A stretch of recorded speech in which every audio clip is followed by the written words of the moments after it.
Ladies and gentlemen, welcome back to the Kenyan week that was, where Kenyan politics and Kenyan policies get more grilling than your local Mishkaki stand, or Mutura stand for that matter.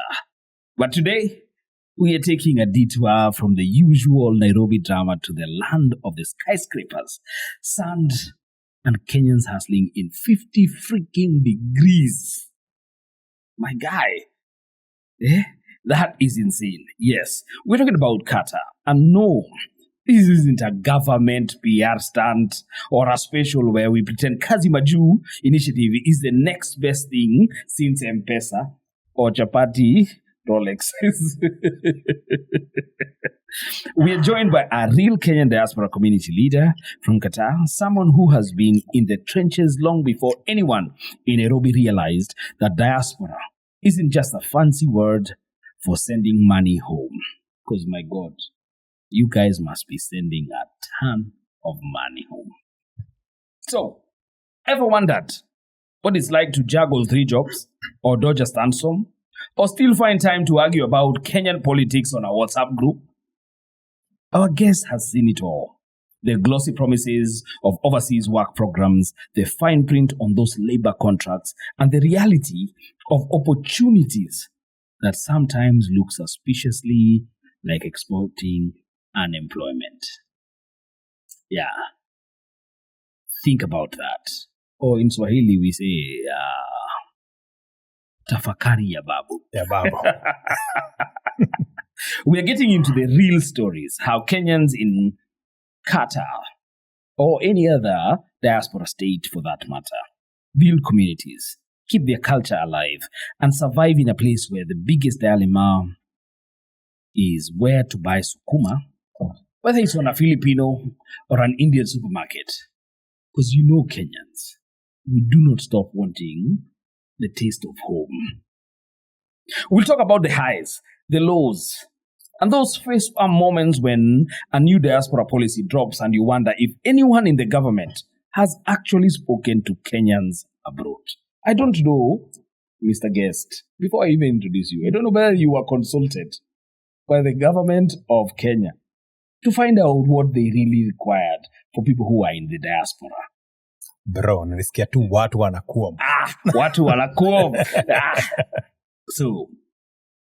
So whether you are dreaming about moving to the Gulf or dreaming about the Gulf paycheck or already navigating the Gulf dreams or the American dream or the Norwegian dream for that matter, or you're just here for tea on the government initiative, buckle up.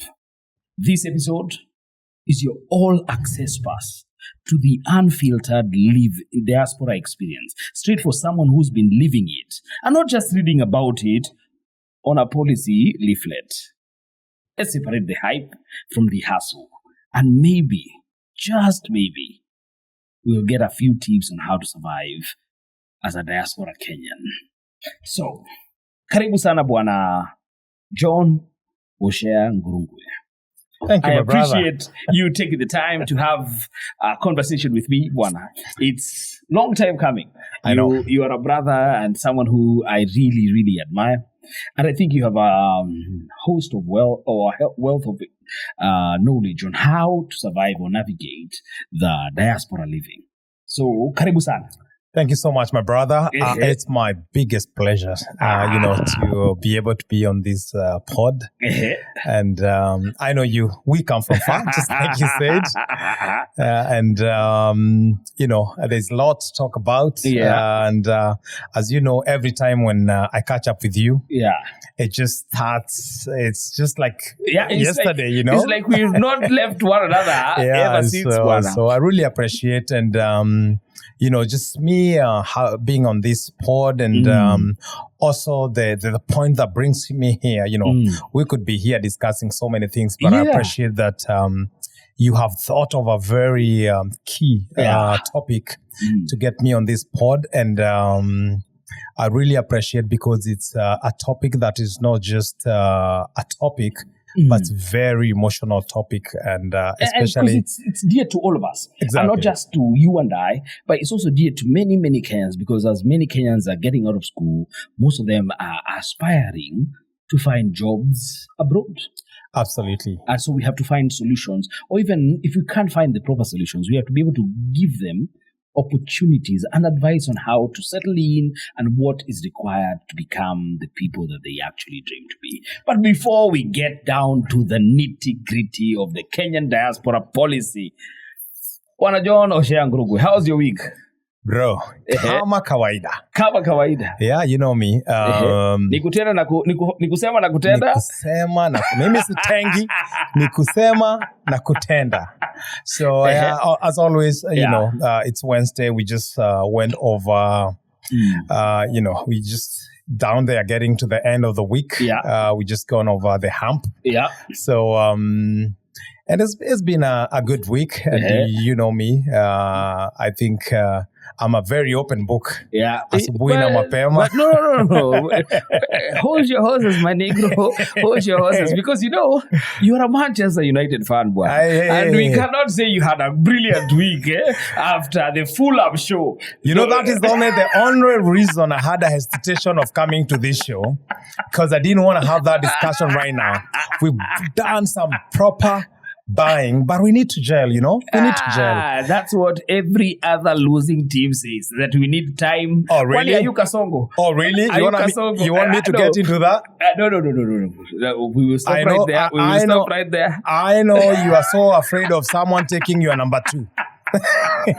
We will stop right there, but thank you very much for coming. And it's an honest pleasure to have you here. Thank you. It's my pleasure too. So John Oshea Ngurugwe is a Kenyan community leader based in the Qatar, and he's been here for quite a while.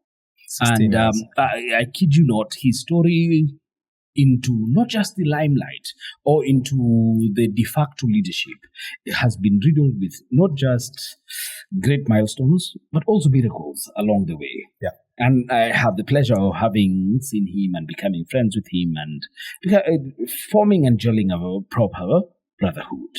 So let's take it back and really, really back. Why Qatar? Bro. Mm-hmm. Good question. But why Qatar? We have 70,000 Kenyans in Qatar right now. So that tells you why Qatar. And to be honest, Qatar was never in my mind. Okay. I remember when I was in high school and people were talking of when I complete school, I want to go to the US, I want to go to Europe. And I was that guy always saying, I am never leaving Kenya. Mimi ni Mkenya mzalendo. Ndapata kazi mzuri. Mimi nitakuwa pilot, sisi nitakuwa nini. Hizo country mnataka kupepea. Ndakuwa nikienda kwa ndege visiting. I'll the one taking you there. Taking you there. But that didn't happen because of the challenges of life and stuff like that. Mm-hmm. And then as I was on my daily hustles, the name Qatar popped. But Qatar never popped in the beginning. Okay. What popped was Dubai. Yeah, but okay. Let's stop right there. Because, I'm Kenyan. So are you. And often than not, when we think of Dubai, or the Middle East per se, we do not think about, number one, the Kenyan diaspora policy. We do not think... In fact, few are the Kenyans that understand Dubai is not the country, that United Arab Emirates is the country. Yeah. Everyone thinks that that UAE, the country is called Dubai. Yes. And so, as a young person, what made you think? Because everyone must have been thinking, if you're going to go anywhere, then the best place to go is to Dubai. Yep. Because that's, quote unquote, where we thought where all the money resided. And we knew it as a country. So how did you decide to forget about Dubai and get yourself in Qatar? I never forgot about Dubai. Mm-hmm. I'll tell you my story. Yeah, let's start. So, having done my, after high school and going to college and stuff like that, and things were not looking really good in Kenya. And, I worked for different institutions. And the last one I worked for was the Tribe Hotel. Uh-huh. Well, actually, before Tribe Hotel, I worked for a different factory. And I remember when in that factory, my aunt approached me. I call her my mother because she became my guardian after I lost she's been my guardian. Yeah. And she was like, my son, you know what? I need you to get out of this country because you are better than you think. Okay. And here in Kenya, you're not going to make it like with the economy and the jobs and the stuff like that. I know you look a bit young. I know look is the key word. I want us to take it back. I want us to know how long ago was this? Well, we are talking about back in 2006. Wow. So that's when that was put in my mind. So let's draw a picture for the common wananchi of 2006. 2006, number one, President Kibaki is at the helm. 2005, we had the ODM, Chungwa banana. Yes. And we are now trying to find ourselves and try to see, because these Gen Zs do not know about that part. They don't realize where we come from. So at that moment, our quote-unquote best performing president is building a nation. Yes. So we can identify, because you and I perhaps grew up in a time where in the early 90s to early 2000s, just before the Kibaki era, to all Kenyans, the essence of once you finish your high school, you needed to exit and find your way to the States. Yes. You apply for the green card, do whatever is required for you to earn a chance to work or live in the States. Why not America? Well, that's a very good question.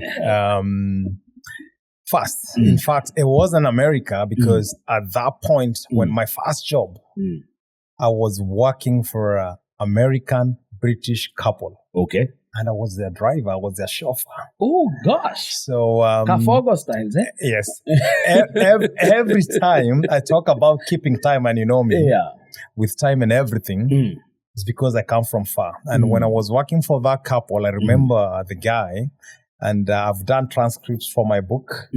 And I always tell people, because he used to call me Mengi, because he wanted to call me Mwangi, but he couldn't pronounce it. So it was Mengi. Yeah, Bwana Mengi. And every time I wanted to get into, like when he gave me the job, like he told me, you need to be at work by 8 o'clock. Yeah. And I made sure I was at the gate at 8 o'clock. Okay. And he'd be like, Mengi, you are late. I'm like, no, it's 8 in the morning. No, you are late. 8 in the morning, you need to have been here ready to leave by 8. No at the gate. And that taught me a lot. So they taught me of how it's not just easy to just go to the US without the sponsorship and all that. Yeah. And I was like, okay, then I should be looking as a place where you can just go get a job, and it's not easy. Yeah. And I worked for the couple for a long time. It's a long story. Remember, I was doing those transcript for my book, which at some point it's gonna be out. And when it comes out, we will be the first guys to premiere it. Of course, yeah. So that is a story for another day, because just working for that couple is a book by itself. But it's an interesting one. So so I realized it wasn't as easy as anyone would think of, just getting the paperwork and going to the US. Yeah. So when my aunt, she's now in the US herself, so she was like, you need to leave this country. You need to do it better than this. And then she took me to an agent. Wow. Yeah, she's like, I know this lady. She's very nice. She can take you to Dubai, and I want you to go there. By the time you come back, and you'll come back like a big person, a minister. You have the knowledge, you have all this, but you need to build yourself. It's like, but I love Kenya. It's like, yes, there's love and there's growth. There's growth and there's love. Yeah. So, and eventually she was like, you go. And I went to this lady. Her name is Lillian, and she's on. She had an office at Gong Road. Okay. And I go there, and she's interviewing people, and we felt that she was so strict because she was looking for the most handsome guys, for the most beautiful women. Yeah. And I remember, I was on the queue, and I could hear, "Wewe, enda utengeneze meno." She's a appointee. She's a appointee, but she's like, siwezi kukupeleka Dubai na hizo meno zako. And then she's like, someone be like, nisaidie. Mimi si Mama Teresa. Wow. Man, it was rough, and I was on the queue, and I was like, fuck, I'm starting to now think you have maybe to I should have confirm, some makeup. do you need to look the part, or what is happening? Yeah, man, and the line kept moving. Some guy there, he didn't have like the best dental. Hizo meno zako enda ubadilishe ndio rudi. And I'm like, I'm starting. I remembered when I was young, and my parents used to say like my teeth are protruding. Yeah, I need to go and do some braces. Yeah, so I was taken to Afia Center somewhere by my dad, and the dentist went and checked me and all of that. And he didn't tell me, of course. He told my dad. He's like, no, iko sawa, hiyo meno yake iko sawa. There's nothing. My dad, my late dad, may so rest in peace. He was a proper joker. He didn't tell me nothing. And it's like, no, we're going to come back. It's all okay. And then when we get back home, he's there laughing with my mom and my brothers and sisters. They're like, oh, the doctor said, meno zake ni refu sana, hizo waya haziwezi toshea. Man, that had me, man. So and now that comes to my with you through and through. And I can hear Lillian saying, hizo meno zako. That you're not good enough. I'm like, before you even have a conversation with her. Yeah, exactly. Because it's the people in front of me. Yeah. And I can hear someone saying, tafadhali naomba unisaidie nipate kazi. Mimi si Mama Teresa, siwezi kukusaidia. Man, I was like, this is not the right place. But anyway, I am that person who has a lot of confidence. A lot of ambitions. Yeah. And I was like, I'm just going to do it. You're going to try. What's the worst? I'm already here. Yeah, what's that gonna happen? She's going to tell me I look like whatever. I'm going to go cry. But you already knew that your teeth were big. So she's not going to tell you anything. So anything about it, I was like, it should be fine. Yeah. So we get there. I get on the queue and she interviews me and all that. And she's like, all right. Right now we have something in Abu Dhabi. But it's my tech time. Are you open to doing other jobs here in Kenya? And I said, yeah, I am. If it's a good job, because she was just only recruiting for hotels. Yeah. And she said, there's this hotel opening. It's probably better than being in Dubai. And I said, which one? I said, Tribe Hotel. I'm like, okay. And because I went there looking for a driver's job. Because what you had been doing up to that moment. Exactly. She said, because I had only done two things. I had done driving. In Kenya, driving was a course then. I keep telling these young people, they don't know the value of driving. Because most of them have grown up in homes with cars. Yeah. When you and I grew up, as in the guy who had a car in the neighborhood, they were stars. As talking about stars, man. We knew them and their fathers and their families. Just getting to go to a driving school, it's like going to the university. It was a way of life. It was a big thing. So because you finished school, high school, and if your folks had enough money, the first thing they take you to is driving school. The driving school. So to me, I had done media, but I had no experience. You had not gotten the chance to Zero, work But driving, boss. You had done My dad got us driving when we were very young. Yeah. I know it's risky, but when I was like in class 7, I could put a pillow on a car seat and drive. And he'd be able to allow you to. Yeah. So to me, a driver's license was like a degree. Was vital. So when I got there, I didn't even talk about your media. It's only I have a driver's license. Yeah. I can drive. Yeah. So she's like, okay, no problem. we'll make it happen. And within like 4 or 5 days, she was like, you got the job. You're going to be a chauffeur at Tribe Hotel. Wow. I was like, wow. I was okay, fast. No. Let's take it slow a little bit. Shweya, I baby. hear they say shweya. Yes. Did you even know how to spell the word chauffeur? My guy. Bro, chauffeur. that time was driver. I'm trying to make it look posh. Oh, at that moment, there was nothing like chauffeur. No. It was John. You have qualified and you're going to be a good driver at the Tribe. Yes. Thank you, Mom. Thank you. I really appreciate. That's so. The English was even a problem that time. And man, but when I got there, I think, and I believe, not even I think, I was among the first Kenyans to drive a Chrysler. Ooh.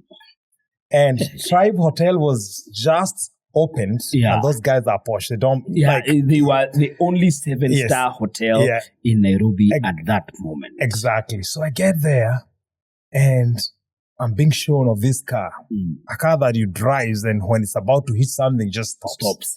And I was showing off. You are blown beyond. Man, I was, and then because it was a very new hotel, we are not wearing like suits and all that. Yeah. We just even having a t-shirt and you're getting guests from the airport. Bro, I was driving that car on the Uhuru Highway. Yeah. And BMWs and Mercedes just stop beside them. Like the ladies would be like, "Tukuja, join."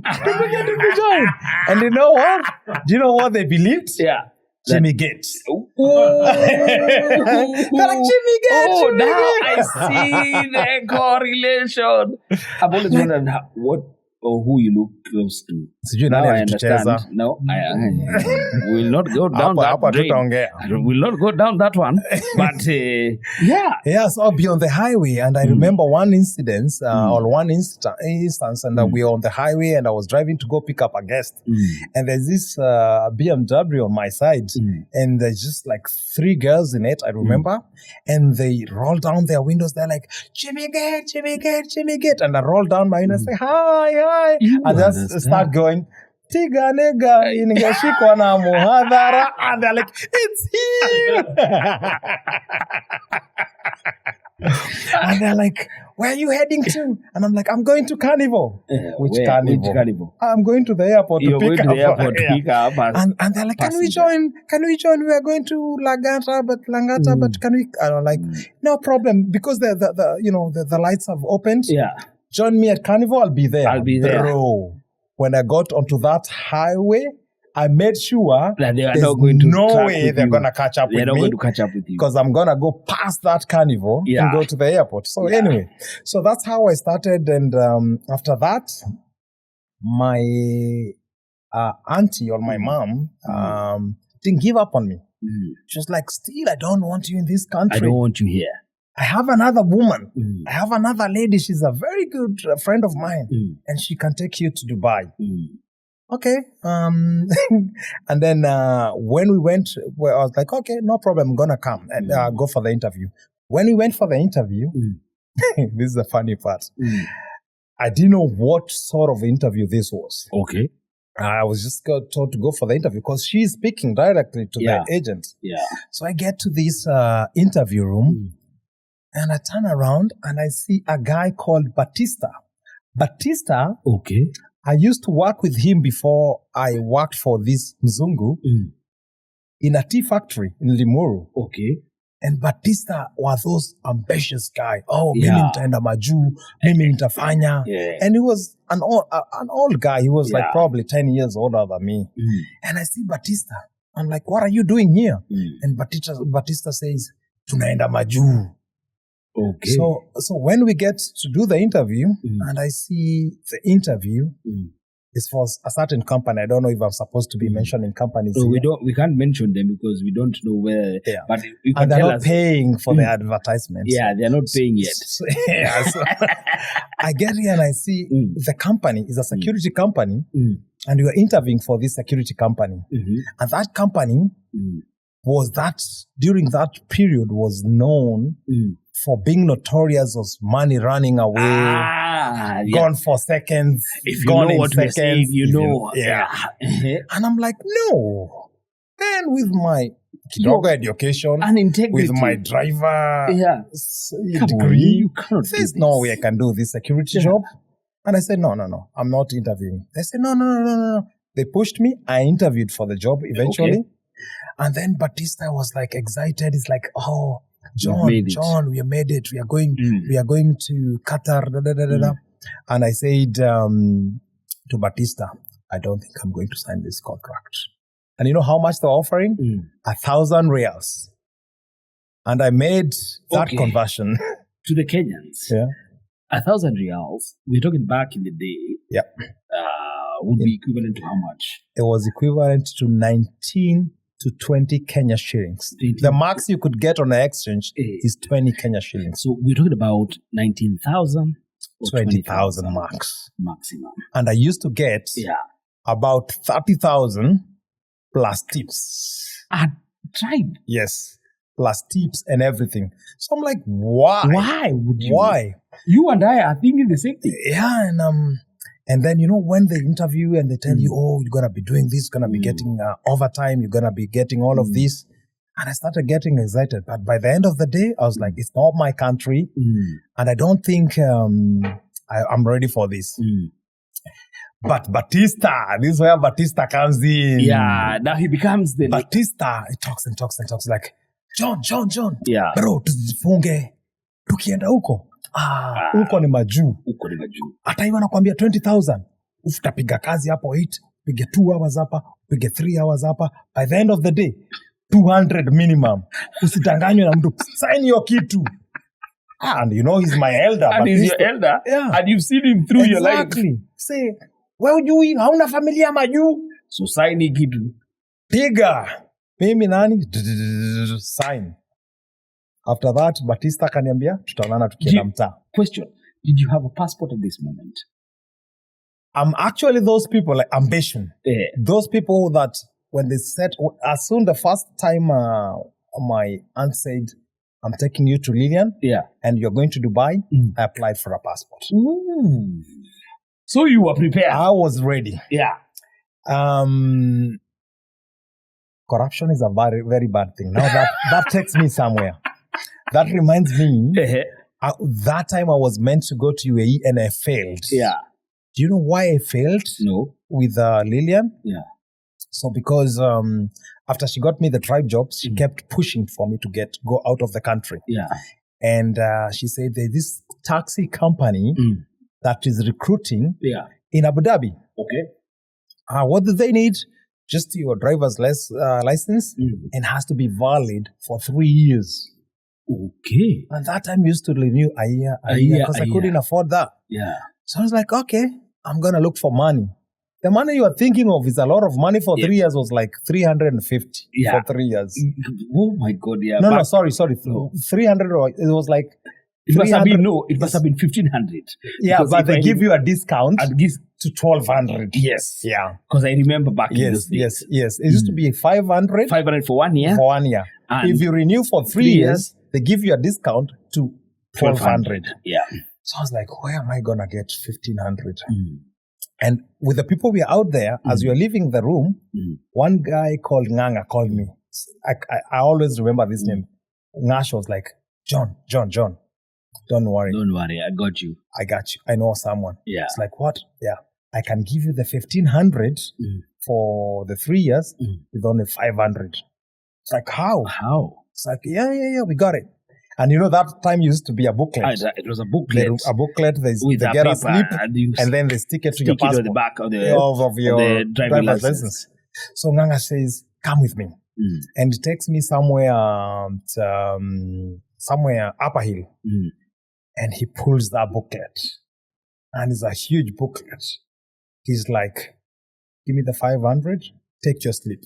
And he gives me the slip. But it's not written anything. So it's up to me. It's up to you to write it. To write whatever I want. Yeah. But it's, it's fraudulent. It's fraudulent. So I take the slip. Yeah.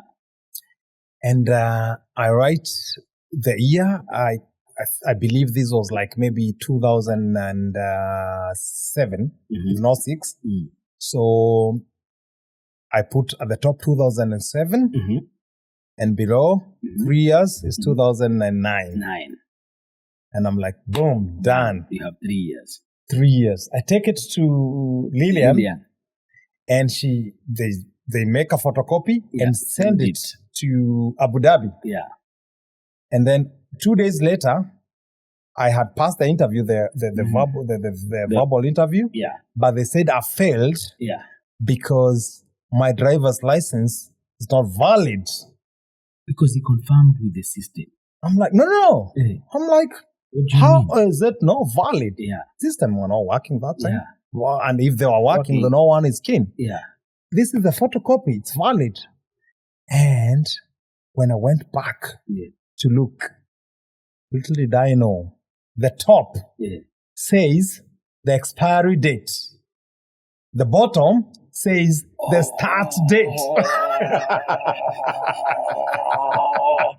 You done messed up. So I did the other way around because I don't know. I believe that start date 2007, end date 2009. But it was meant to be the other way around. End date, that's one they want to see at the top. When they looked at the top, they saw it's 2009 or something. And they said, and that was it. And that's how I felt to go to. That's how you never went to the to Abu Dhabi. Abu Dhabi. Yeah, so and I had to keep checking for other opportunities, and that's now how the security one came. Gig came. So, and after we had left, we were told, make sure that you're ready. If you have qualified, you'll be called. And I was like, I pray to God. They don't call me. They don't call me. And I was going around my businesses and I got a call from them. It was like on a Monday. Yeah. They said you need to travel on Wednesday, but you need to bring 70,000 Kenya shillings for flights and all. 70,000. No. Don't. You see, you've brought up a very pertinent issue because, when I speak to Kenyans who aspire and want to even travel abroad, the first thing they don't know is the costs involved. Yeah. And ever since you started traveling out here, the prices have gone up. Way up. And now it's no longer attainable for many of the companies. And some of these companies, other than the ticket and everything, they still charge you a convenience fee. Right.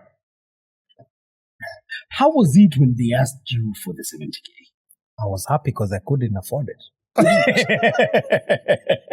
Now you had gotten a reason as to why you're not going to go. Yeah, I'm not going for that company. I can't afford 70,000. So I called my aunt. I'm like, hey, they've asked for 70,000 and tomorrow is Tuesday and I need to travel on Wednesday. She was like, no problem. Come get my 70,000.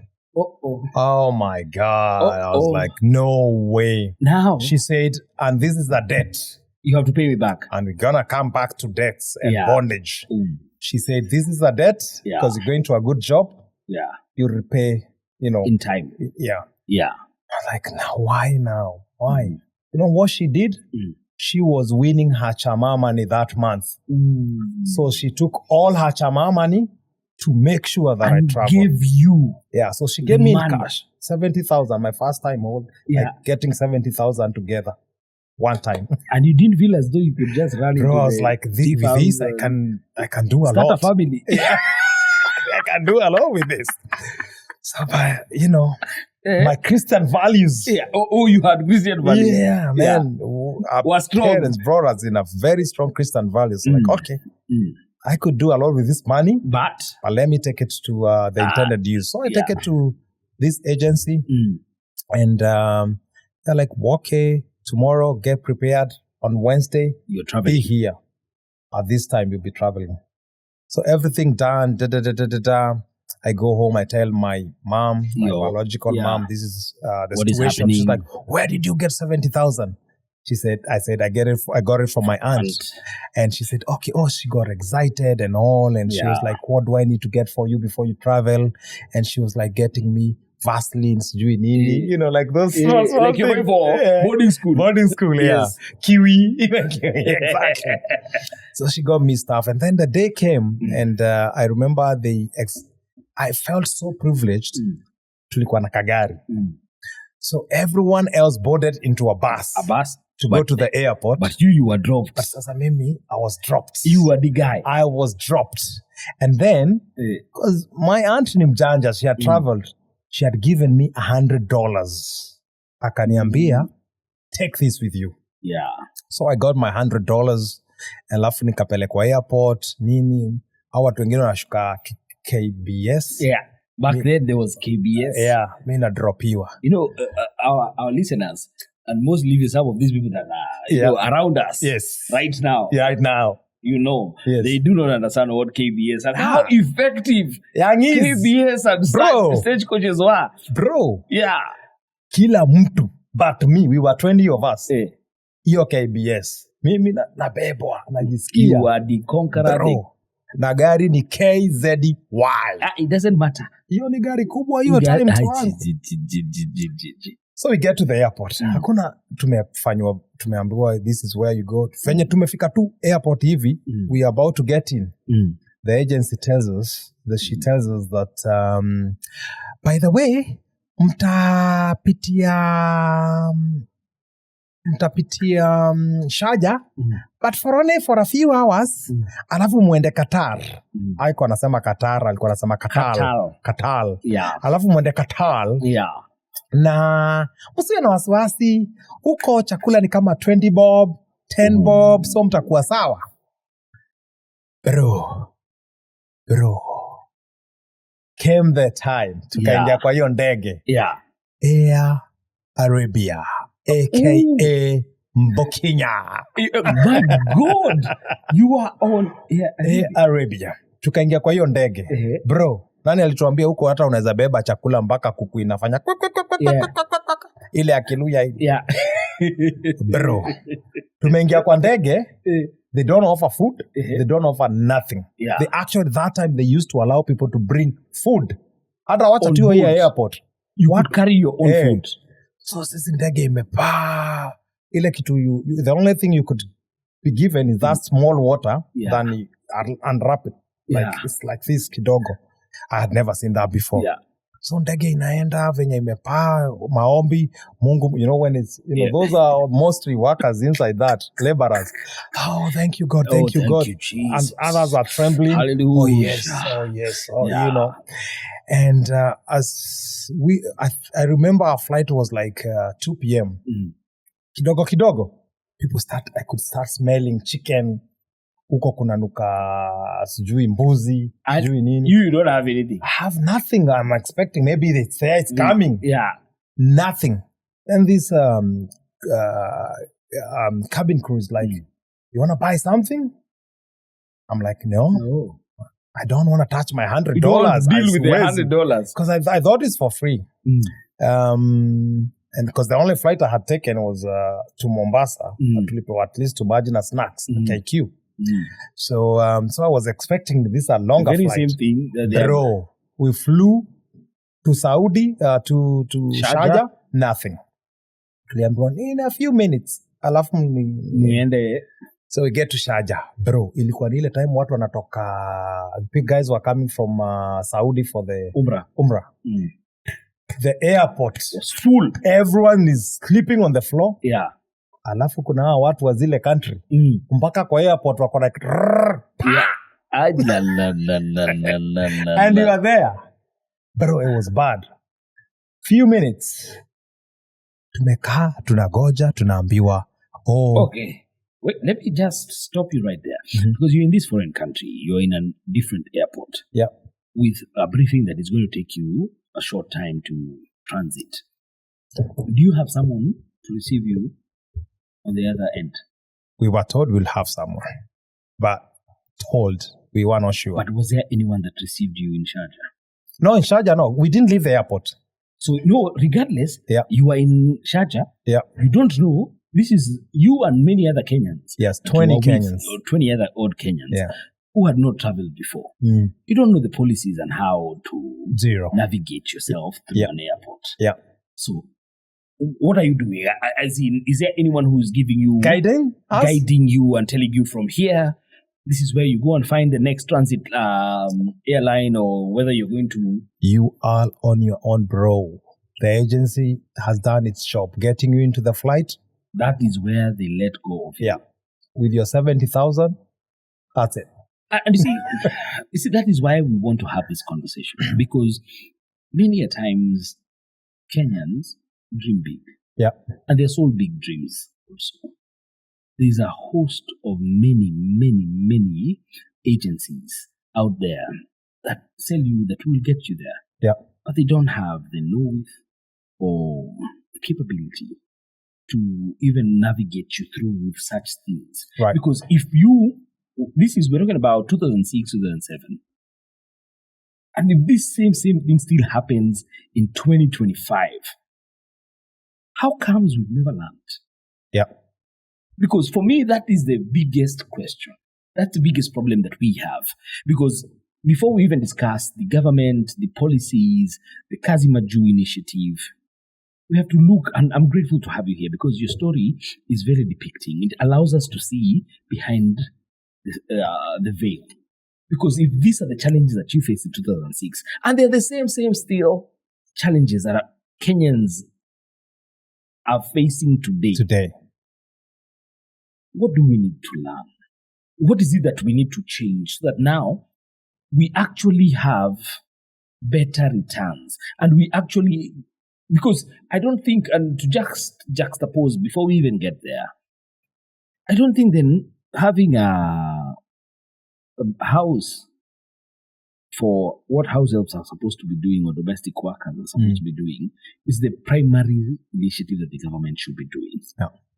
I believe the primary initiative is to ensure that the government can hold accountable these agencies that are moving Kenyans from these countries to many a country in the world, and ensure that Kenyans are treated as proper human beings.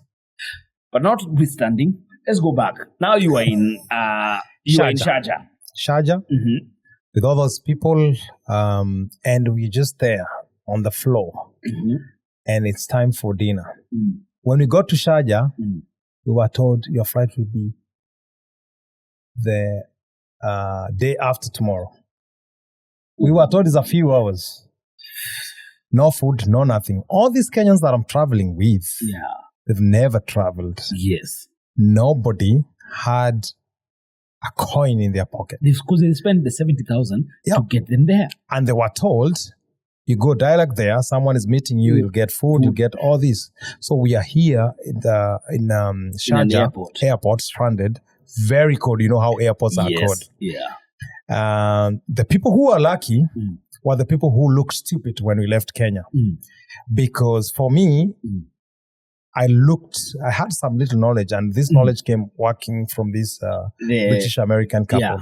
And I would see what they pack when they're leaving, how they dress. So you'd carry... So I checked on Qatar, and I got to learn it's mostly desert, it's hot.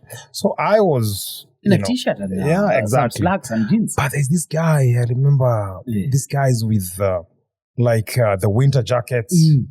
Some didn't even have a bag to carry their stuff. They were carrying their clothes in a carton box. Oh, shit. Yeah, and we got there, and some of those were lucky because they could use their jackets. I had nothing. Yeah.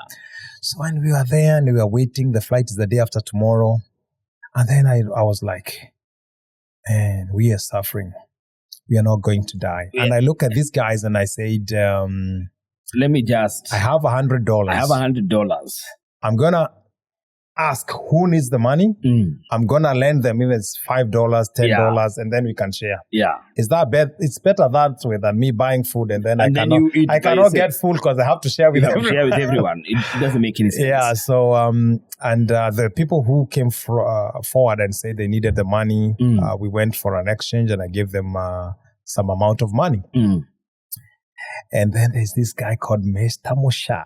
Moshai Nigati. You remember earlier before the conversation you were talking about Ngati? Yes. Moshai was one. So I give him money. And then he looks at the counters, Mm. and he see this huge colored fruits in a box. Okay.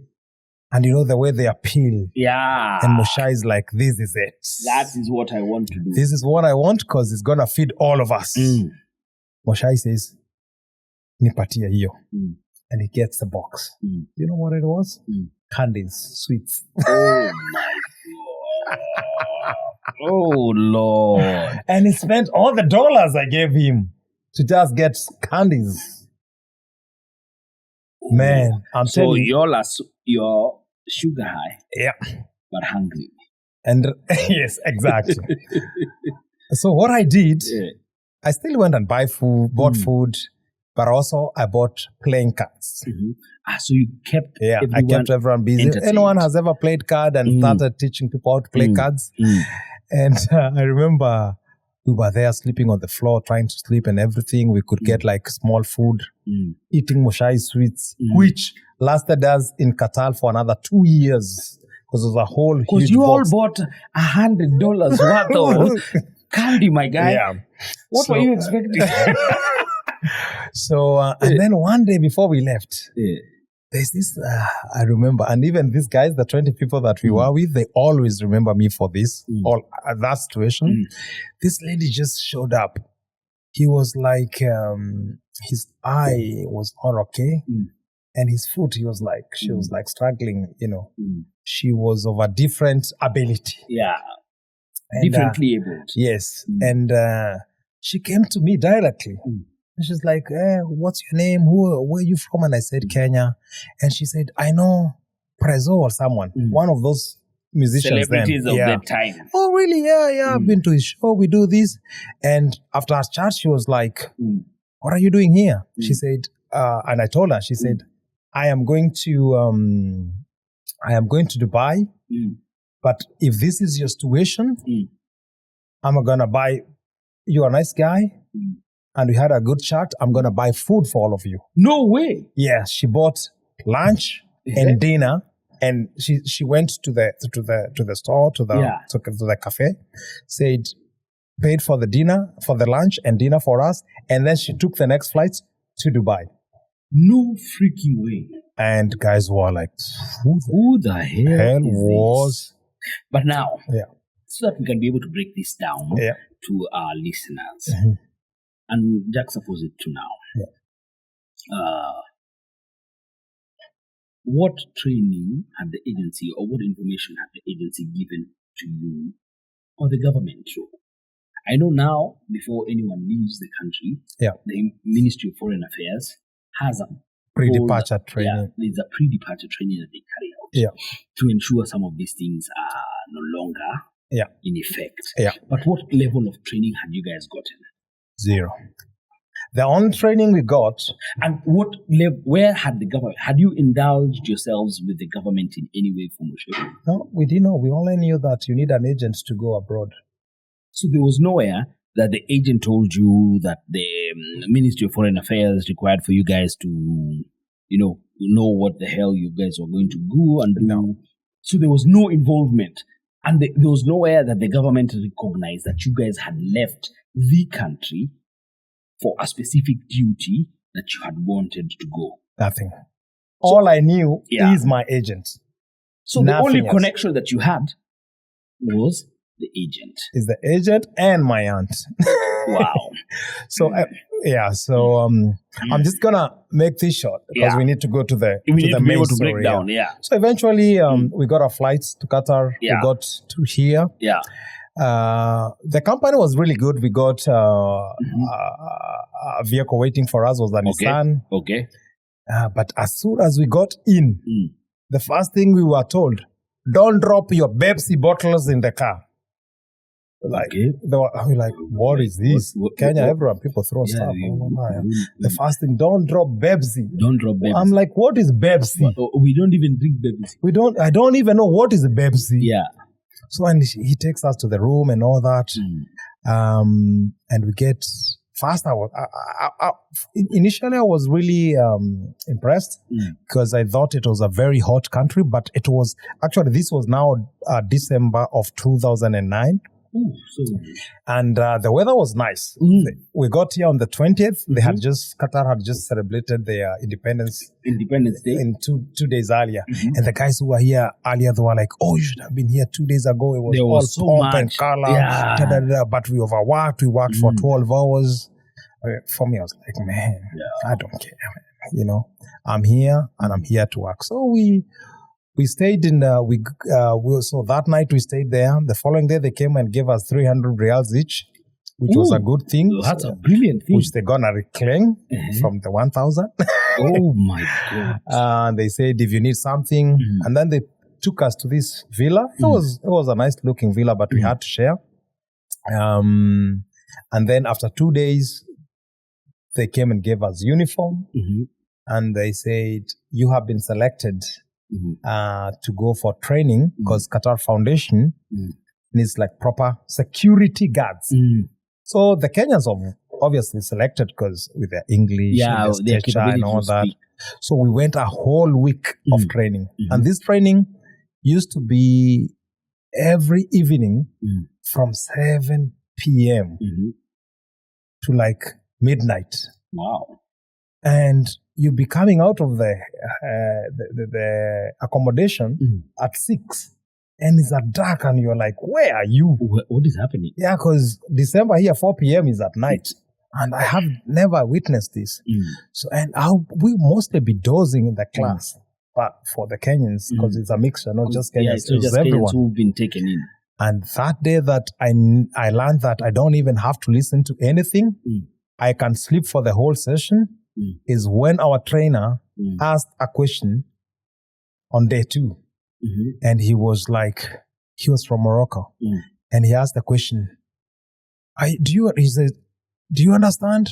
And the first day we got to the class, sign. We were asked to sign our contracts in Arabic. In Arabic, and you can't speak Arabic. Yeah, and you're just signing, you don't know anything.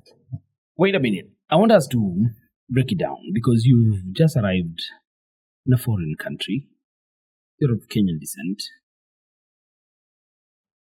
Did you feel the need, or had you been advised about the Kenyan mission? There was none then. There was none.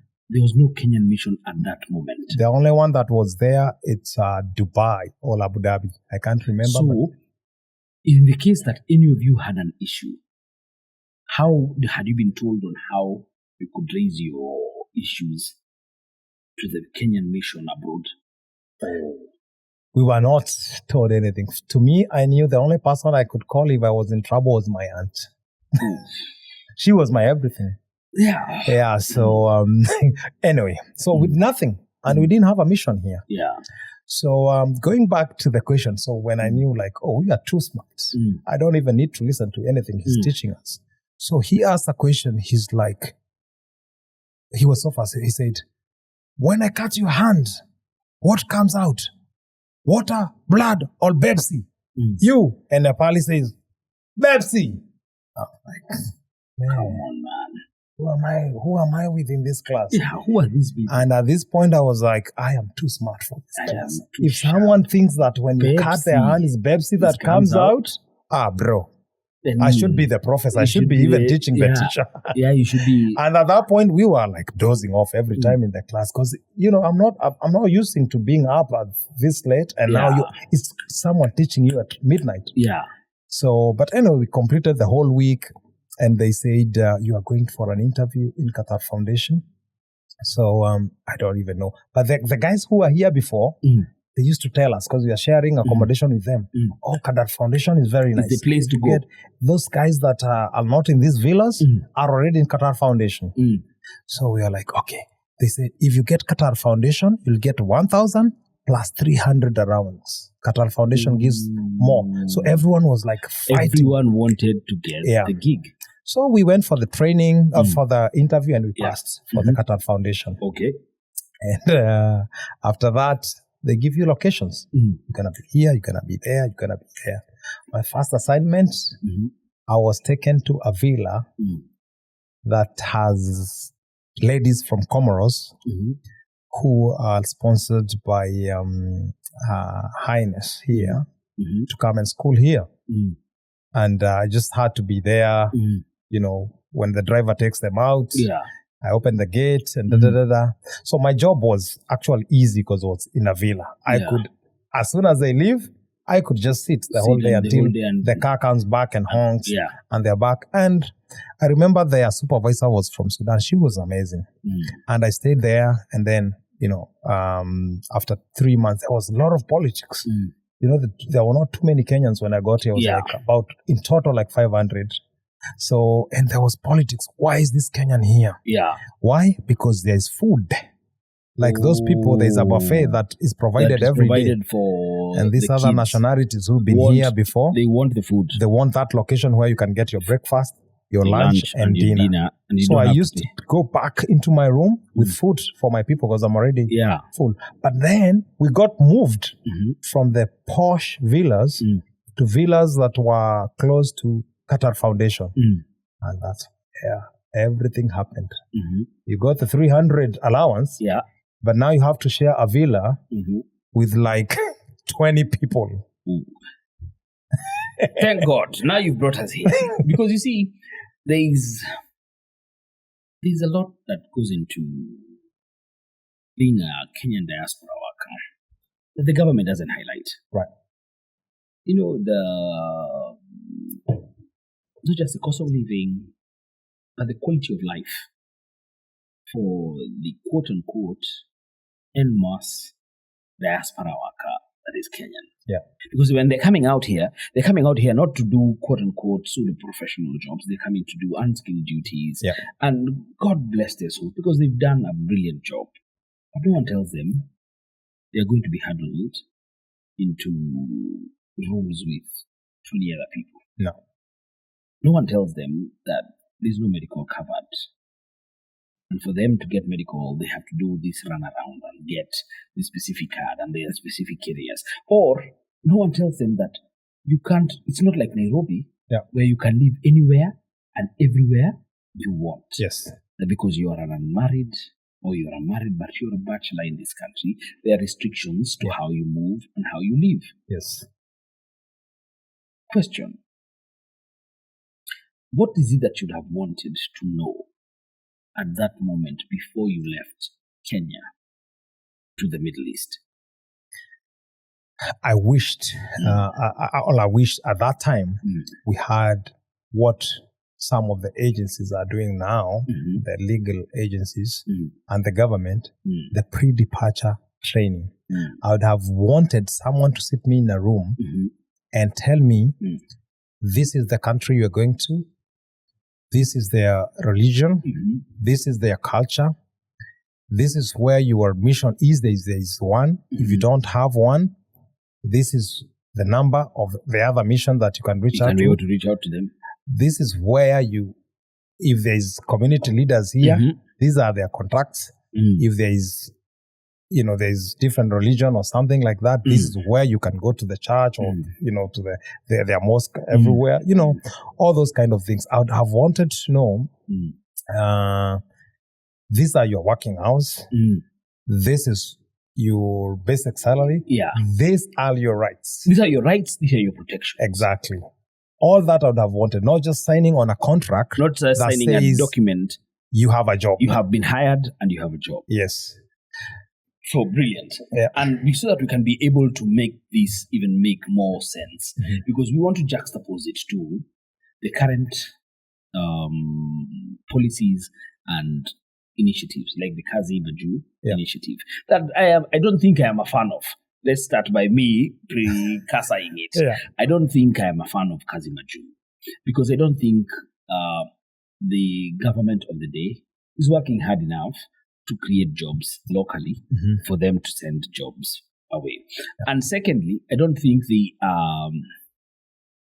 kind of caliber of jobs that they're looking for Kenyans is not the kind of jobs that Kenyans, and more so, not just because we have to differentiate, because they're not taking people in the middle, they're not taking people to America or to Europe. They're bringing people to the Middle East and Russia. Where there's war. Where there's war and there's all these things. But they are not prepping them with the right things that they require. Yeah. Because I believe our government's responsibility is to build resource. Yeah. Equip you before you leave, enough so that when you go there, you go as a skilled laborer, that you can be able to get proper value for the education and things that you have. And I am taken aback because when I hear your story, you were ill-prepared, ill-protected, and there was no freaking Kenyan mission at that point to even offer you cover. No, nothing. But now, with the day and age that we live today, what do you think is the change or challenge, that the things that have changed over time since the time that you came into the Middle East? And we'll continue with your story. Yep. Since the time you came to the Middle East, what are those things that have changed, that the government initiative or policies have converted, that have made it easier for people to come? And what are those things that you think you wish that they would be changing? To answer this question, I'll first say the biggest challenge we have before I even go to the changes that have happened is, and especially with the government, is they just export people.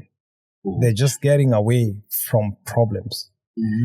To them, they assume they're helping, we mentioned Middle East and Russia and stuff like that. And what they do is, to them, they just export. But they're not taking the time to actually understand what is the skill of this person. Yes, exactly. How can we upgrade it? It feels as though, and forgive me and correct me if I'm wrong, it feels as though we are the tea that we produce or the coffee that we produce. Yes. We don't do any value-adding schemes or things. What we do is we get it raw, send it out to get rid of the problem. Yes. And I feel as though even with labor, what the government is obsessed with is not finding value in the people that they have. What they're finding value in is how many people can we send away? Yeah, because they want to send people away.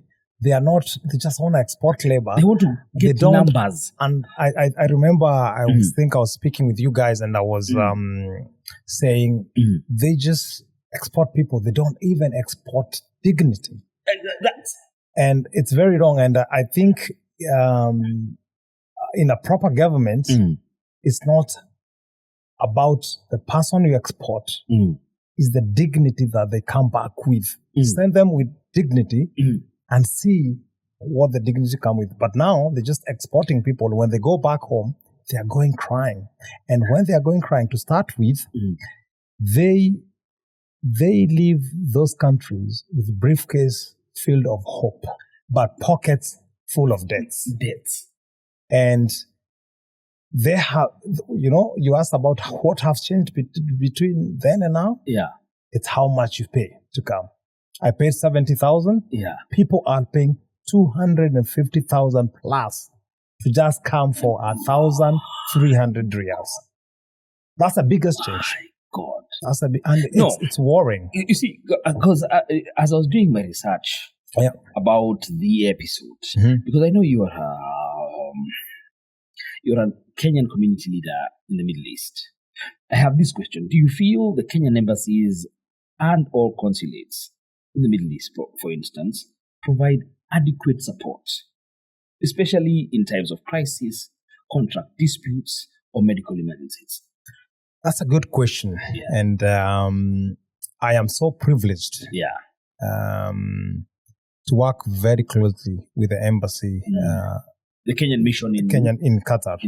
In such that so many people for years have mistaken me working for the embassy staff. Yeah. I am not a Kenyan embassy staff. Let's put the caveat here. Yes. Let's put the caveat here that John Oshea Ngurugwe is not an embassy. Even when we've interacted with him, the people that we've spoken to speak of him as part of the mission. Yeah. But he's not the mission. No.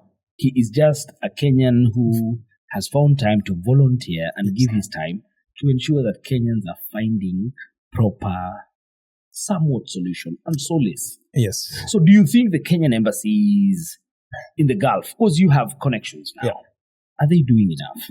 To explain this question, to come to this, So when I first came here, and there was a transition to even getting a better job and stuff like that, there was no Kenyan mission here. Okay. And the first ambassador who came here, I was during Kibaki's time. We received him, but I was already volunteering as a community leader without knowing anything because of what I went through. Okay. Because I spent in a room with 6 people.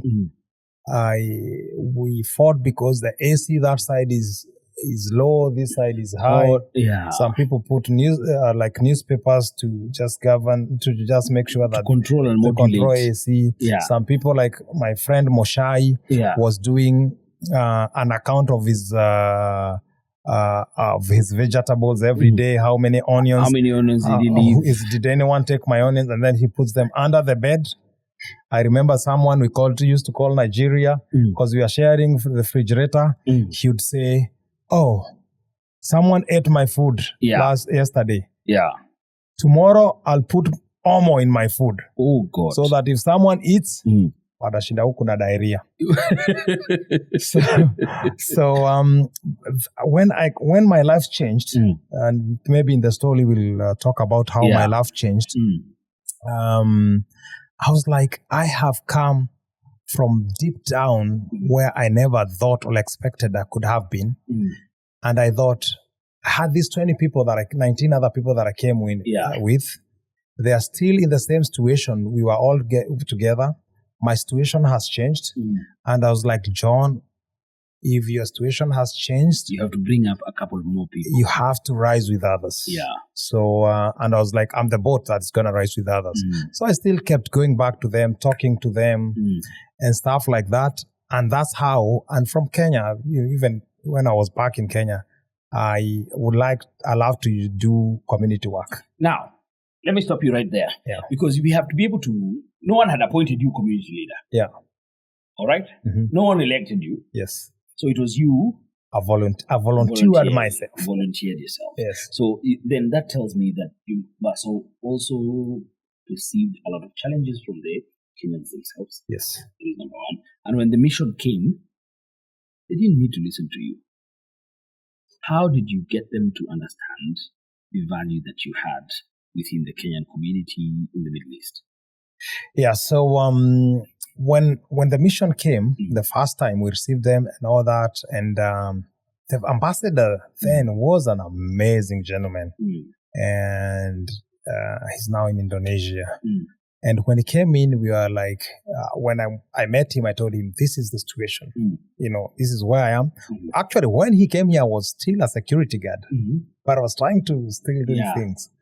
So, and I told him, and he had a listening ear, and we started working together. And I remember one time he even came to Georgetown University, where I was working that point, still as a security guard.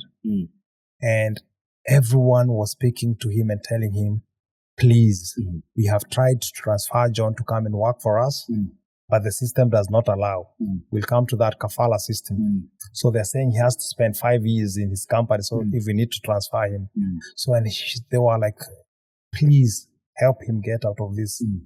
So he was listening, and I told him, this is the reason they're telling you this is because they have seen the potential, and there are other people that I know have that potential. And he started working with me and it was a very good thing. He's the first ambassador in the region, or in Qatar, who served for 2 terms. Because all the others served for 4 years and they're gone. Even there's one who served for only 1 year. He was amazing. And so he really helped with the Kenyan community. Then there were changes. There were challenging changes that came in. I want to stop you right there. Because you've said something that I guess our viewers would want to know, because it's going to be beneficial. Break down the Kafala system. So what is it? How did it operate? What were the challenges? So the Kafala system is a system whereby those days when we came here, when you get to a company, you cannot leave. You have to work for that company for the longest. They used to say minimum 5 years. Okay. But even after that 5 years, you cannot transfer to another country, another company. So the Kafala system was like to hold you down. Okay. So you working for Mirori and Associates, that's it. You are not leaving. Yeah. So, and that really affected us. That's why even like the institution I was working for, they tried, they were told no. The ambassador tried, he was told no, because that was the government. And they had said you have to stick into the Kafala system. So which translates first and foremost, just confirmed, Kafala from Arabic to English translates to sponsorship or guarantee or care. So you are completely under the care or sponsorship of this employer. Yes. And you didn't have a chance, not unlike Nairobi, you couldn't resign. Yes. If you resigned, you can't come back here for 2 years. So if you resigned, you can't come back to the Middle East for the next 2 years. Yes. You'd be blacklisted. So you just had to wait for 5 years, hoping that they will release you. And then they don't. And at that point, they also held your passport. Yes. Yeah, I did. That time, the first thing they pick you at the airport. Yeah. They take your passport. So it was pretty much, quote unquote, and I'm being a little side-eyed here, but I'm thinking that must have felt like a little more like where we had come from. Call it as it is. I know what you're talking about. Yeah, because it feels as though you didn't have rights. It felt actually like slavery. We didn't even have, you need to apply for an exit permit from your company. Not like now you can decide to go to the airport. So for you to even exit and travel back home, your company your company knew, apply, and give you an exit permit. Without any of those, you couldn't show up at the airport and they travel. let you go. No. It was tough times. So when these Kenyans right now, they're dreaming about, traveling and seeing and going to the whole world, they do not understand the cost of the work that has been done. Yeah. So we have to give credit where credit is due. There has been a lot of change. Yeah, changes. Yeah, a lot of changes. And before we speak a lot of changes, I just wanted to quickly finish up on what the mission has done, so that we don't, get off the topic for the viewers. But so I was talking about the ambassadors coming and leaving. So and I think we were discussing earlier because of the so much work like we've been putting on there, and it's just not me. There are other people, other Kenyan community that we joined as a group and became this leadership that we wanted to help. I don't want to take the credit. It's only that I was part of the lead group, and I remember we used to do a lot of work. Man, I've even had like 6 domestic workers sleep on the floor of my house. They've been kicked out at night. Like the things I've seen those days were crazy. And I remember, and we want to compare where we are and where we are now. I remember that mission then, everyone used to call me, John. I'm like, no, sorry. Go to the embassy. To the embassy or the consulate. Kama ni huko siendi. Afadhali tu ni deportiwa. Afadhali tu niwekwe ndani. And because there was a change of regime, and that is the regime that believed that John, because Kenyans reached out to him, he's having a parallel embassy. But that was not the case. The reason is because I've been doing this for a long time. You had been here for a while. I've been able to interact with the Ministry of Labor, the Ministry of Interior, and the human rights. And you your way around the exactly. system. So if someone gives me a call, and they explain their problem, I am able to know who should I reach out to without even having to go to the embassy or something like that.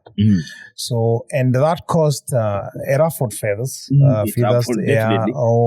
And even I got out of, even though the mission appreciated me as a community leader, they were trying to push me off, but there's not much they can do about it. True. So, but then the changes that has come after, again, the mission changed. Another mission came that appreciates the work we are doing. Yeah.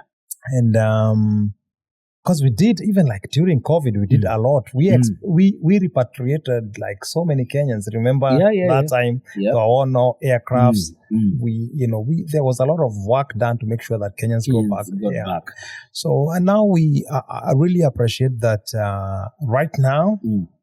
And like I always say, I don't talk for anyone, but I right now we have a mission that listens to us. To you. The mission that I'll give you a very good example. A month or two back, I was just in an office and I got a phone call, and it was Balozi calling us for the meeting. And I said, okay, after work, I'm going to go. And we get into the office. The current Balozi is very humble, very kind, and is, you'll meet him anywhere. He's going to tap you. Are you a Kenyan? And speak to you. And so he was like, I called us, the community leaders, and he said, we have this problem. There are these Kenyans who are here. They've been brought here. They've been dumped. You guys know this place very well. I'm very new in this country. How do we go about it? And we had to discuss, put down notes. And these guys, they were here for like 3 months. So, and you don't have a residency permit. Yeah. Meaning you do not have essentially the power to transact anything of any business or employment over here. Yeah. And he called the labor attaché and a few other people in the embassy, and he was like, you need to work with these community leaders to see how we are going to solve the problem of these over 80 ladies who are suffering. Now you brought the matter home. Because you see now, I want us to delve into the current diaspora policy. Yeah. And the Kazi Majuu initiative in precise. Do you think it's working? Again, that's a very sticky point. And I have, me, I like when people grow. And, the projects and stuff that I do here. So when people are doing well, I am happy. Yeah. Because someone who is asking you tomorrow for 1,000, when they get a job, they don't need to ask you. Yeah, they're going to help themselves and help their family. I always say, and that's what I say to the government, that anyone that you export to that country, there is a life or lives behind him. Yeah, there's dependency behind them. That's why you cannot dare, just play around with people's life like that. So this Kazi Majuu initiative is probably a good initiative, but the way it's being implemented, the way it's working, it doesn't work for the Kenyans. Okay. Brilliant. Yeah. Now we are on the course. We are on the course. Now we are on course, and I'm happy about this shit. Because you see, we are not saying it's not a bad initiative. It's a brilliant initiative if executed the right way. Yeah. In your own words, how is it not being executed the right way? I'll start by saying, when I first heard this, I said... and before, I want to predicate this question so that now it has more content. Because I have read and I've seen there are many people who've come and traveled out of Kenya without a plan. Yes. And on the government initiative, they've been released, they've traveled, they get to the other country, they don't get the legal documents, they don't get any proper jobs. And whatever contract that they had been told about back in Nairobi do not exist wherever they are going. Right. So you tell me, what are those challenges that you think the brilliant initiative that Kazi Majuu should be is facing, and how and why would how do you advise the government to relook at it? The first mistake that is happening with this Kazi Majuu initiative is, I'll just give you the analysis. The Kenyan population right now in Qatar is over 70,000 Kenyans here in Qatar. Wow. Over 70,000 Kenyans, there's probably 3,000 Kenyans who don't have a job and they're still in this market. because there is this thing called free visa, Okay. which is not free. Okay. Because There's nothing free there's in this nothing world. free in this world. Yeah. So people pay like 300,000 up to 300,000 to get that visa to come over and tarmac to get jobs, which is not easy. Yeah. You have to remember that Qatar just hosted World Cup in 2022, and there was influx of Kenyans coming in. And most of those Kenyans were given a 2-year contract. Okay. And after that, there were no jobs. There are no jobs. So most of them went and bought the free visas to stay in the market. Hoping to get a job. So we have an influx of Kenyans here who don't have jobs. Yeah. Most of them are here illegally. The Kemboys and all that. We've had cases whereby people, you go to industrial area, people are sleeping in buses parked because they don't have somewhere to sleep in this summer. Because they don't want to leave. Yeah. We thank the government of Qatar because it's come in so many times every year and gives an amnesty for people without paperwork to leave the country. But people don't want to leave. And even when we're looking at, I'm going to come to the government, but we also have a problem as a country. Because, when they get the amnesty, they're like, oh, muna tumando tushikwe. But that's not the case. The government just wanted to release them instead of them suffering here. Yeah. So the reason I'm bringing this is because the government of Kenya should be working with the companies. Like you're telling people that you're bringing, 10,000 Kenyans to work in Qatar. Well, you have 3,000 to 5,000 people without jobs in Qatar that are Kenyans. Why don't you come and work with those companies and recruit the ones who are already here and make it easy for you to bring others? Why would they not do that? Because if you recruit from here, you're not going to get the accolades. Not just the accolade. Yeah. It's the kickback. Ooh. So because when it's a business, I already have a visa here, probably, or if I don't have a visa, I will not need a flight. You don't need a flight. I'll not need all these things, medicals in Kenya. Everything will be done here. It will be done here. But these people want to export labor so that they can use their own agencies to bring these people to Qatar. I know of people.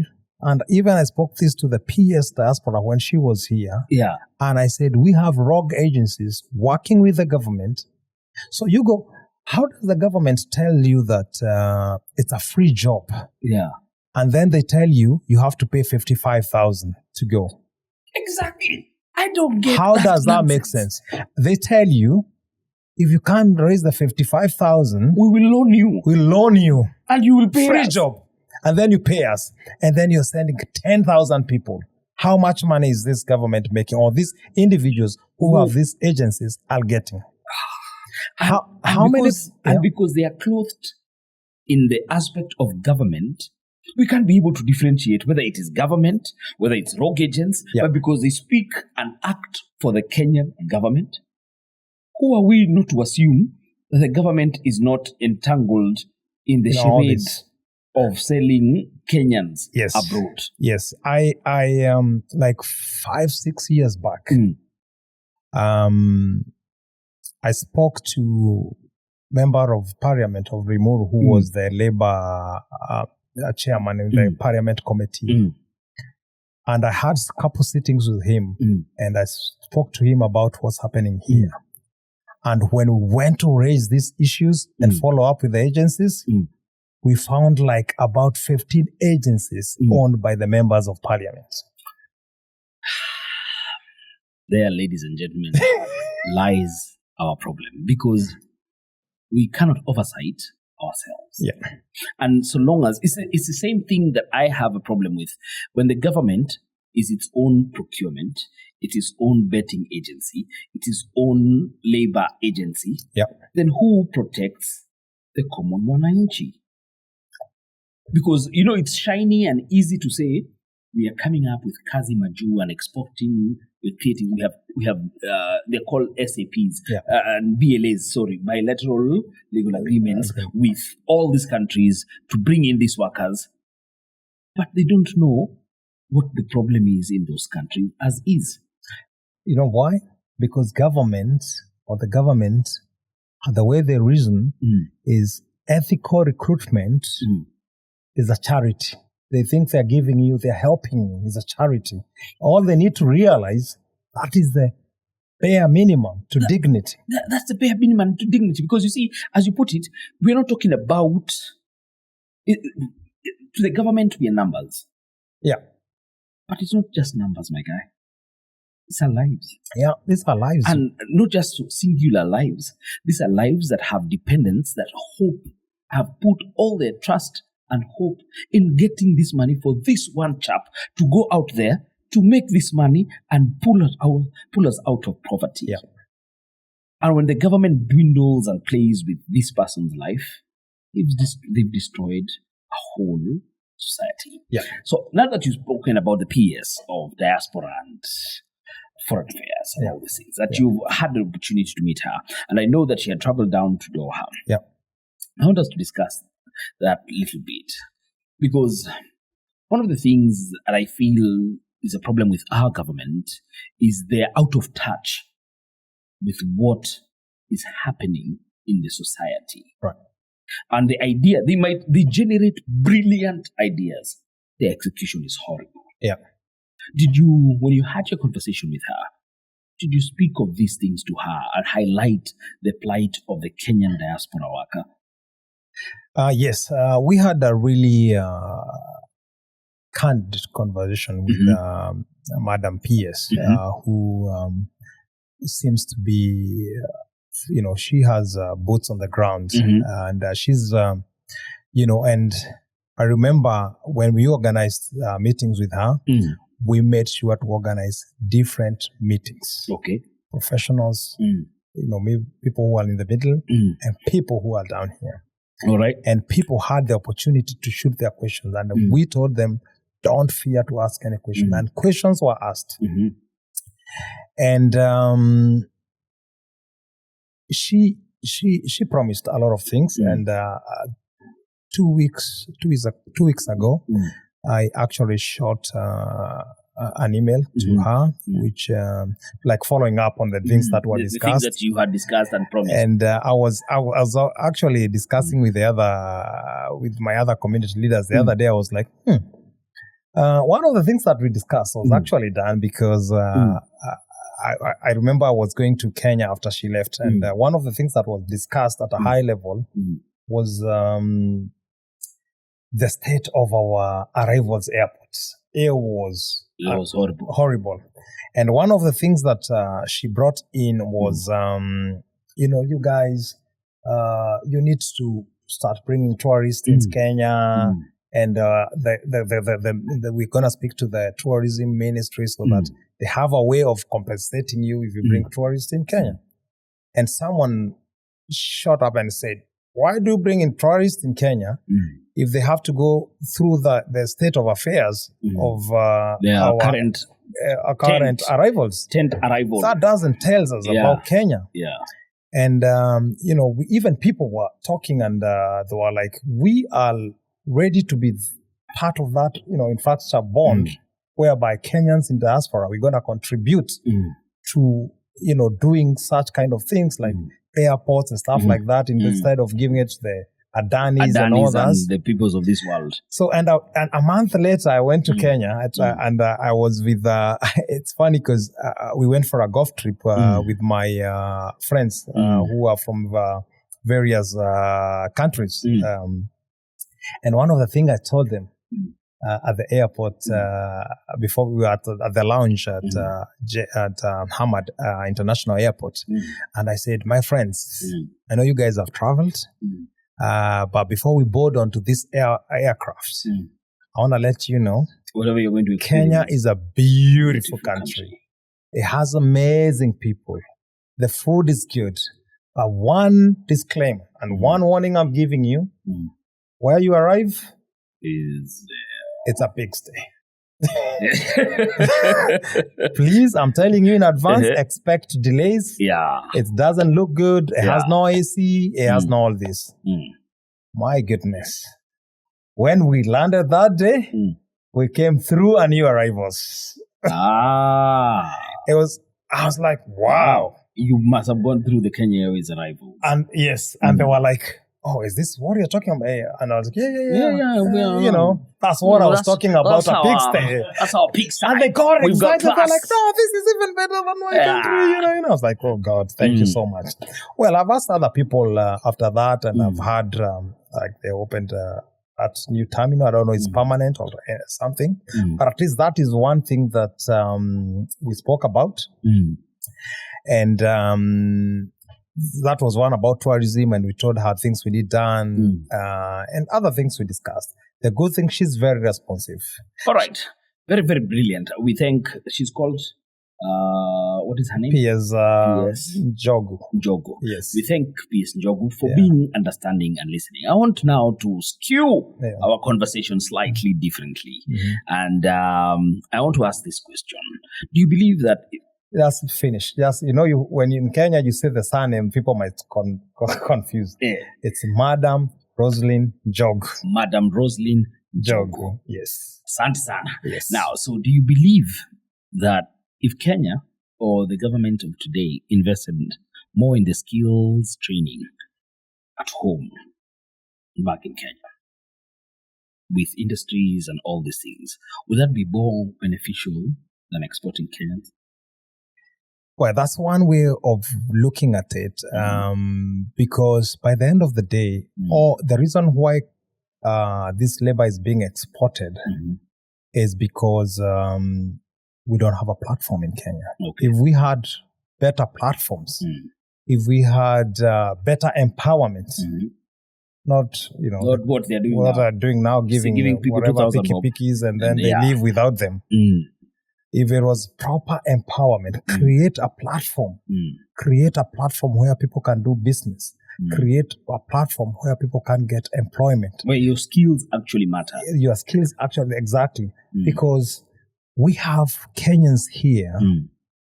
And actually, let me use an example of a Kenyan that I met when P.S. Njogu was here. So we went to this hotel. And when we were leaving, I forgot something and I go back in and I was like, he's the security guard. And I said, can I leave my car here for a few minutes? I forgot something upstairs. He was really nice. And when I was coming out, she was like, oh, uko na gari mzuri, tafadhali, unaweza nitafutia kazi. I'm like, so unajua hapa nini. I was like, and I said, to me, I will try. So I said, wewe umefanya nini? He said, I'm a quantity surveyor. I'm like, what? That is, I have met such. I'm a quantity surveyor. And I'm like, what are you doing here? Ni kazi tu, Kenya hakuna kazi. And I was like, this is my number. Send me your CV and I'll do what I can. Whatever you can. It doesn't matter whether it's not a quantity surveyor. Yeah. I'm going to get you something better from whatever you are doing. Within 2 weeks, things changed. But all I want to say is that is a person who could be doing something better in Kenya. Home. And if not back home, let him be doing that job here as a professional. Pilots are coming here as pilots. Engineers are coming here as engineers. Teachers are coming here as teachers. Why is a quantity surveyor coming here to be a security guard? That's the question the government should be. Exactly. But to them, they just want to send people away. For them, it's numbers. It's numbers. For them, we are not... They take us as votes. Yeah, we're not anything. And because that you've said about votes, let's walk into the political arena. Because, what's a little politics if it doesn't get spoken about on a podcast like this one? Because, you see, I feel that the diaspora vote is a very powerful vote. Yes. And it's a vote that is also neglected because there are no MPs for diaspora. Yeah. So there are no channels for us to speak and call out and say, we want you to speak about this to represent us. What do you think the value of the diaspora vote is politically?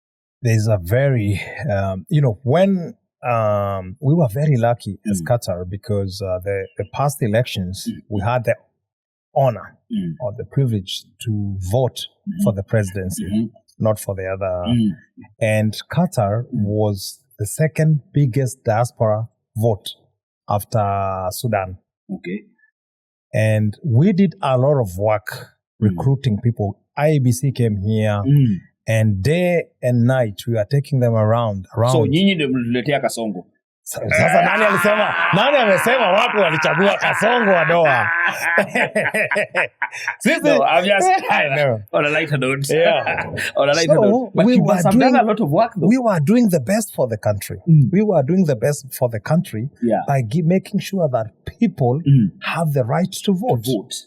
So, and we went around, and Karwa, Mwasalat, did a good job, gave us passes, like they were taking us everywhere to go and look for people, to register as voters.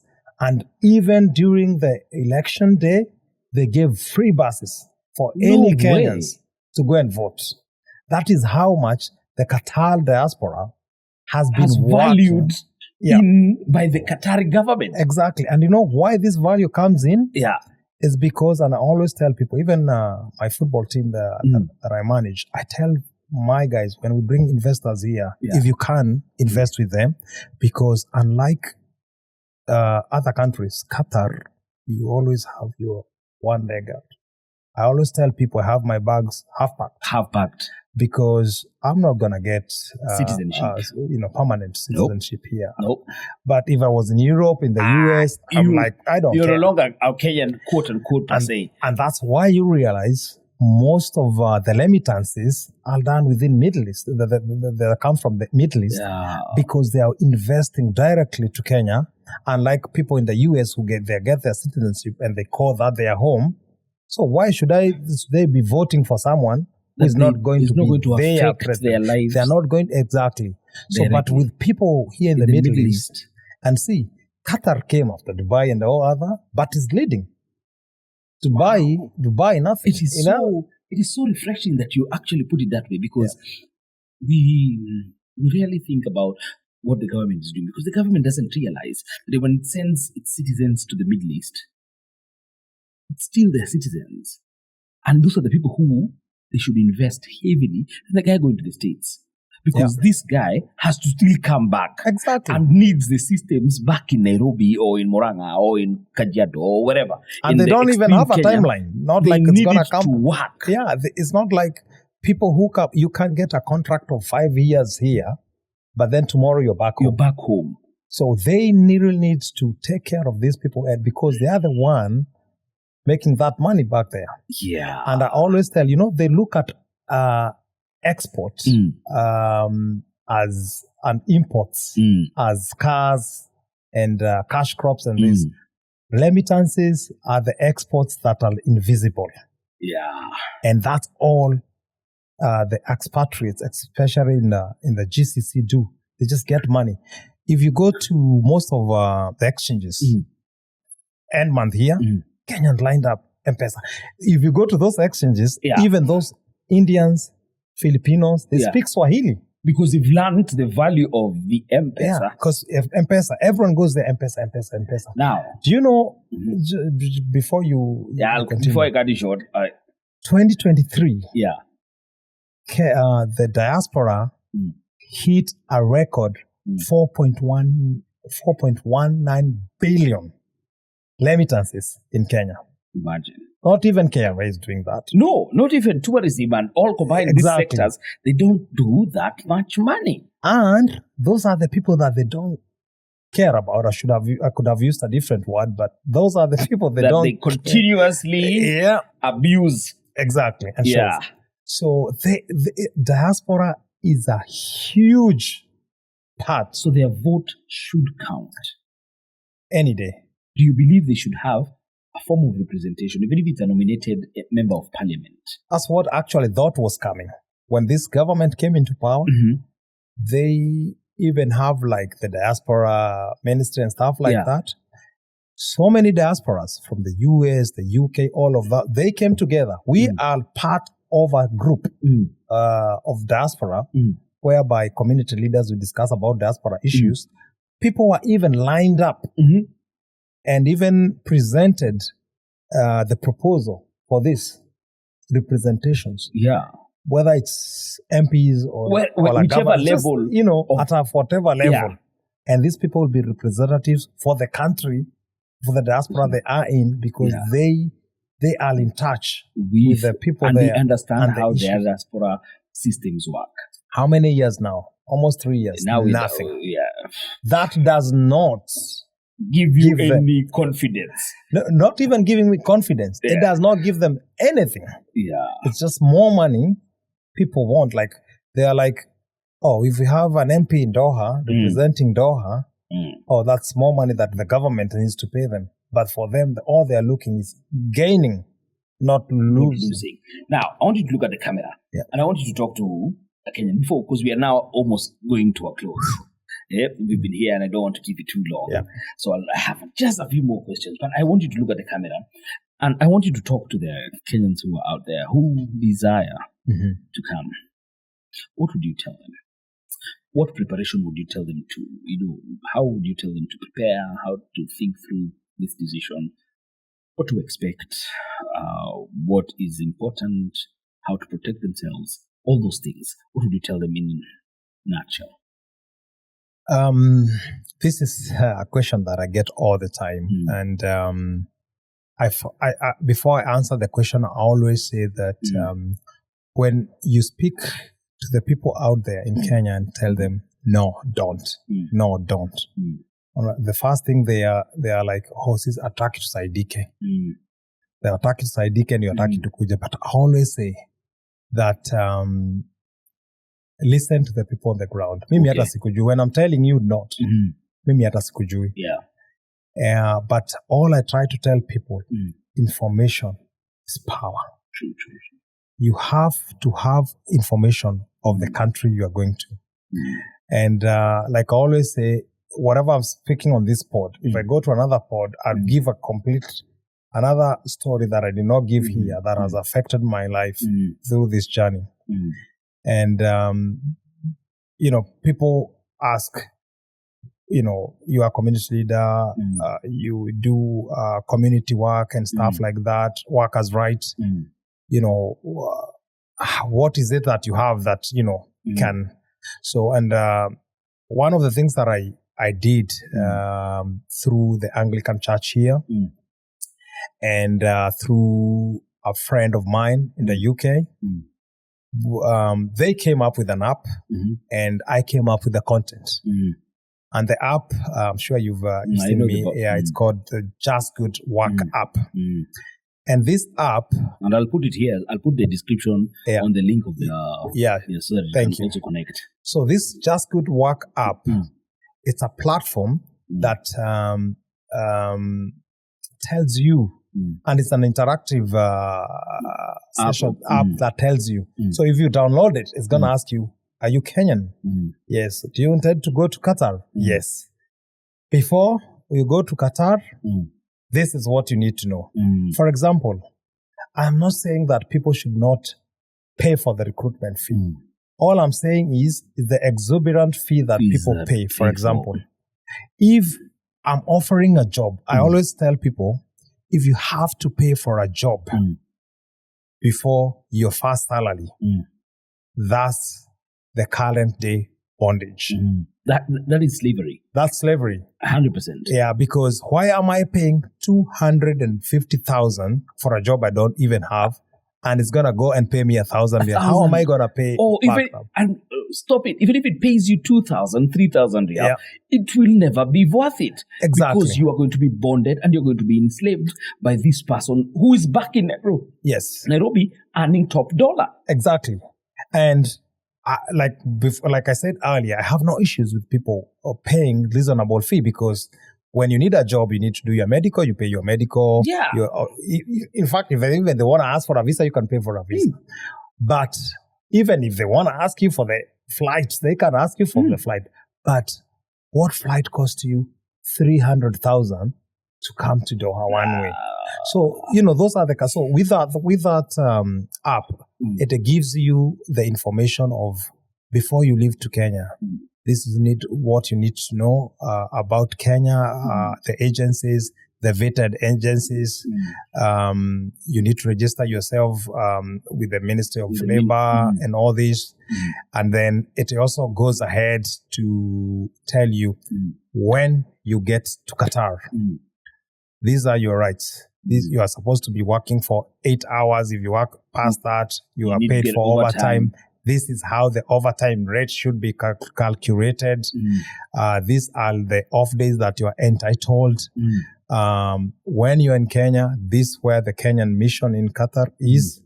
This is where the churches is. This is who you should contact if you're in trouble. Or anything. And it tells you about before, when in Qatar, and when you are about to leave. This is what you're entitled for. This is how you calculate your end of service benefits and all that.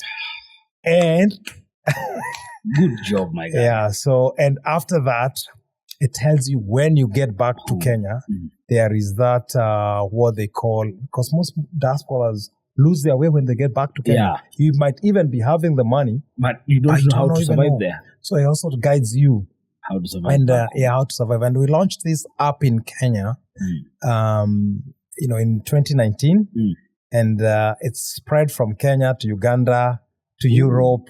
Like it's now not a Kenyan thing. It started a Kenyan thing, and the good thing was with the app, it translates to English and Swahili. You don't even need to have data. No way. No. And anyone in Tok, wherever long as you have a smartphone, open it. People have confused it for a job offering platform. So people call me, niliona hii app yako, unaweza nisaidia na job. But it's a facilitating application. It allows you to seamlessly move from wanting to move to the Qatar. Once you get a job and you successfully move to Qatar, how to survive in Qatar, and in case that you finish your tour in Qatar and you want to go back to Nairobi, how do you assimilate yourself back at home? Exactly. So that's exactly. So those I that can give people more information, but for me to preempt is don't just run into to agencies because you heard there is a job. Get to have information, awareness. Do not, I have so many, like that app has all the list of vetted agencies. And those agencies, they do the same thing. They give you the pre-departure information besides, because they are vetted and they've been trained. And I always say that, for example, the basic salary that we get here right now is, it was because we kept fighting for the basic salaries of Kenyan here. And now, I'll come back to that, but let me finish about the basic salary. So right now, the basic salary is 1,000. And then if you don't have housing, you need to get 500 reals and 300 reals for food, all in kind. That is the basic. So you're talking about 1,800 as basic. When we came here, it was 700 as basic.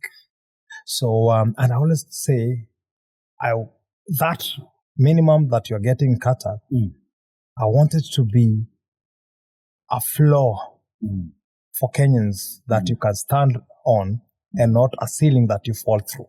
I agree. And if the government can do the right thing, and now that they have decided to be now that we are here, I want you to also address the government, because we hope that one of them or someone in power will listen to this. Tell them what you think they need to do. I'll just first say migration should be a ladder, not a trap. That's my words to the government. Because I always felt like a poet. I was just like, migration should be a ladder and not a trap. And the government should not be the one exploiting Kenyans, but helping them. Like I started initially, if you want to recruit with dignity. And to the government, this is to you. You may be trying to do your best, and you may be having laws, but a law is not a law until it's implemented. all enforced. Very So good. we have seen you saying we're getting rid of all these rogue agencies. Yes. We never seen anything. No one. There's one huge problem in Kenya. That immigration desk that is at the airport. Yeah. It's the one that is causing us all these problems. Because the government has that desk to make sure that anyone all the paperwork is up to date. And you have a contract translated in English. So before you leave that country, you know what kind of job. And if they were to go back to the Ministry of Labor, they know that this exists. So that desk has been the Achilles heel to most of the problems that we're having here, because they stop you because you don't have the right paperwork. And then after 2 minutes, because I am at the airport, I cannot be sent back. If someone says, give me 10,000, give me 20,000, they get that money and they let you through. Some people are being even going through Tanzania, Uganda to fly in to come to the Middle East. How is the government allowing all that? So the government, and that, especially that desk there, that is a cause of so many problems, that the government has to deal with that desk to make sure everyone that lives there, they are leaving, going for a job. Okay. So the point that I forgot to talk about, there are so many positives.